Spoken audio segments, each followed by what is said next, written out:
महाविकास आघाडीत बिघाडी, आमचा बैठकीत अपमान झाला, वंचितचा आरोप। महाविकास आघाडीची आज हॉटेल ट्रायडेंट येथे महत्त्वाची बैठक आयोजित करण्यात आलेली आहे। या बैठकीत आगामी लोकसभा निवडणुकीच्या जागा वाटपाचा फॉर्म्युला निश्चित करण्याबाबत चर्चा सुरू आहे। या बैठकीचं निमंत्रण वंचित बहुजन आघाडीला देखील देण्यात आलं होतं। या बैठकीसाठी वंचित बहुजन आघाडीकडून पक्षाचे प्रवक्ते डॉक्टर धैर्यवर्धन पुणकर हे गेले, पण बैठक अपूर्ण असताना ते बाहेर पडले। आमचा बैठकीत अपमान झाला, अशी प्रतिक्रिया पुणकर यांनी प्रसारमाध्यमांना बैठकीतून बाहेर पडल्यानंतर दिली। त्यामुळे अनेकांच्या भुवया उंचावल्या आहेत। जागा वाटपाच्या फॉर्म्युलाबाबत चर्चेसाठी गेल्यानंतर तिथे तुम्ही बाहेर थांबा असं सांगितलं। त्यानंतर आम्हाला तब्बल 1 तास बाहेर ठेवलं। आम्ही महाविकास आघाडीचे घटक पक्ष आहोत की नाही, असा सवाल धैर्यवर्धन पुणकर यांनी उपस्थित केला।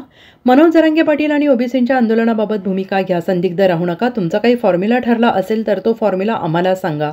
त्यांचं आपापसात काही ठरलेलं नाही, त्यांचा आपापसात ताळमेळ नाही, त्यांचंच काही ठरलेलं नसल्यामुळे त्यांनी आम्हाला काही सांगितलेलं नाही। आम्ही सुरुवातीला 1-1.5 तास बैठकीला बसलो। आम्ही त्यांना सांगितलं की या विषयांवर तुम्ही भूमिका मांडा, तसेच महाविकास आघाडीमध्ये आधी आम्हाला घ्या, आम्हाला तसं पत्र द्या। त्यावर त्यांचं म्हणणं की आम्ही विचार करतो, पण तेव्हापासून आम्ही बाहेर बसलो आहोत, अशी प्रतिक्रिया धैर्यवर्धन पुणकर यांनी दिली। त्यांना मुद्दे दिले, त्या मुद्द्यांवर आम्ही चर्चा करतो म्हणून त्यांनी आम्हाला सांगितलं की तुम्ही बाहेर थांबा, आणि जवळजवळ 1 तास झाले आम्ही बाहेर बसलेलो आहोत, ते आतमध्ये बसलेले आहेत। आता खरं तर महाविकास आघाडीने आमच्यासोबत अशी वागणूक त्यांनी करायला नव्हती पाहिजे।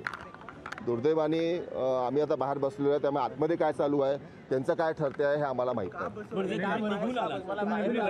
मी निघून आलो तिथून। म्हणजे त्यांनी असं म्हटलं की 1 तास आम्ही चर्चा करतो। नाही, 1 तास नाही आहे, तुम्ही बाहेर थांबा, आम्हाला चर्चा करायची आहे। 1 तास झाले आम्ही बाहेर थांबलो आहे। म्हणजे आजची बैठक जी आहे ती निष्फळ ठरली असं नाही, निष्फळ ठरली का नाही ठरली ते तो प्रश्न त्यांचा आहे।